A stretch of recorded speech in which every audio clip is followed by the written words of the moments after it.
ಅಯೋಧ್ಯೆಯಲ್ಲಿ ಕದ್ದ ಶೇರ್ ಮಾರ್ಕೆಟ್ನಲ್ಲಿ ಹೂಡಿದ ರಾಮನ ಕೋಟಿ ಕೋಟಿ ಲೂಟಿ ಕೇಸ್ಗೆ ದಿನಕ್ಕೊಂದು ತಿರುವು ಸಿಗ್ತಾ ಇದೆ. ಕದ್ದ ರಾಮ ಮಂದಿರದ ದೇಣಿಗೆ ಹಣವನ್ನ ಷೇರುಗಳಿಗೆ ಹೂಡಿಕೆ ಮಾಡಿದ್ರ?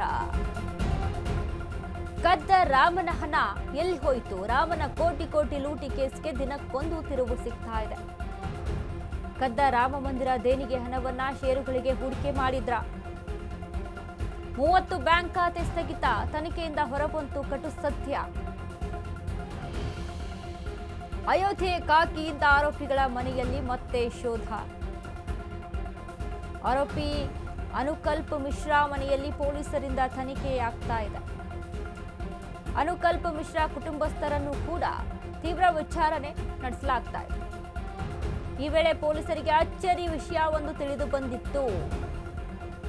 ಏನು ಈ ವಿಷಯ ಕೇಳಿದಂತ ಪೊಲೀಸರೇ ಒಂದು ಕ್ಷಣ ದಂಗಾಗಿದ್ರಂತೆ. ಅನುಕಲ್ಪ ಮಿಶ್ರಾ ಮತ್ತು ಅವಿನಾಶ್ ಶುಕ್ಲಾ ಸೇರಿದ ಮಾಸ್ಟರ್ ಪ್ಲಾನ್ ಇದು. ಇಬ್ರು ಸೇರಿ ಮಾಸ್ಟರ್ ಪ್ಲಾನ್ ಅನ್ನ ಮಾಡಿದ್ರು. ಕದ್ದ ಹಣವನ್ನ ಷೇರು ಮಾರ್ಕೆಟ್ ಅಲ್ಲಿ ಹೂಡಿಕೆ ಮಾಡ್ತಿದ್ರಂತೆ. ಹಣದ ಮೂಲ ಮರೆಮಾಚುವುದಲ್ಲದೆ ಲಾಭ ಗಳಿಕೆಯ ಉದ್ದೇಶ. ಸ್ವತಃ ಪ್ರಮುಖ ಆರೋಪಿಯಾದ ಅನುಕಲ್ಪ ಮಿಶ್ರಾ ತಪ್ಪೊಪ್ಪಿಗೆಯನ್ನ ನೀಡಿದ್ದಾರೆ.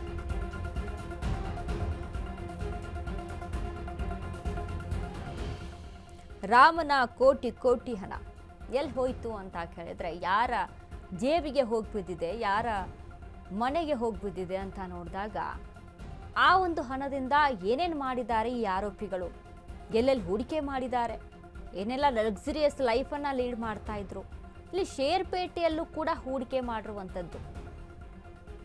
ದೇವಸ್ಥಾನಗಳಿಗೆ ಹಣ ಏನು ಸಾವಿರಾರು ಲೆಕ್ಕದಲ್ಲಿ ಬರುತ್ತಾ, ಏನಿದ್ರು ಕೋಟಿ ಲೆಕ್ಕದಲ್ಲೇ.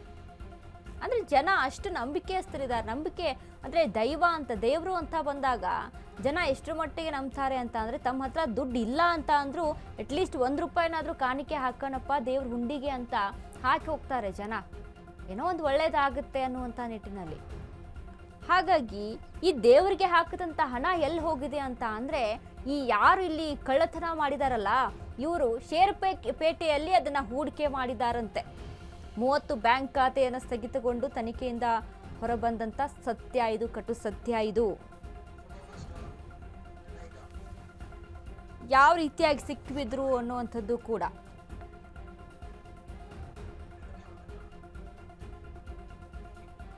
ಆರೋಪಿ ಲವಕುಶ ಮಿಶ್ರಾ, ಕರುಣೇಶ್ ಪಾಂಡೆ ಮನೆಯಲ್ಲಿ ಶೋಧ ಕೂಡ ನಡೀತಾ ಇದೆ. ಇನ್ನು 3 ಆರೋಪಿಗಳನ್ನ 40 ಗಂಟೆಗಳ ಕಸ್ಟಡಿಗೆ ಒಪ್ಪಿಸಲಾಗಿತ್ತು. ಕುಟುಂಬ ಸದಸ್ಯರನ್ನ ವಿಚಾರಣೆ, ಅಗತ್ಯ ದಾಖಲೆಗಳ ಪರಿಶೀಲನೆಯನ್ನು ನಡೆಸಲಾಗ್ತಾ ಇದೆ.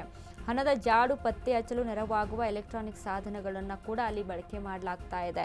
ಇನ್ನು ಹೂಡಿಕೆ ದಾಖಲೆ, ಹಣಕಾಸು ಸಂಬಂಧಿಸಿದ ಸಾಕ್ಷ್ಯಗಳನ್ನು ಶೋಧ ಕಾರ್ಯ ನಡೆಸಲಾಗ್ತಾ ಇದೆ.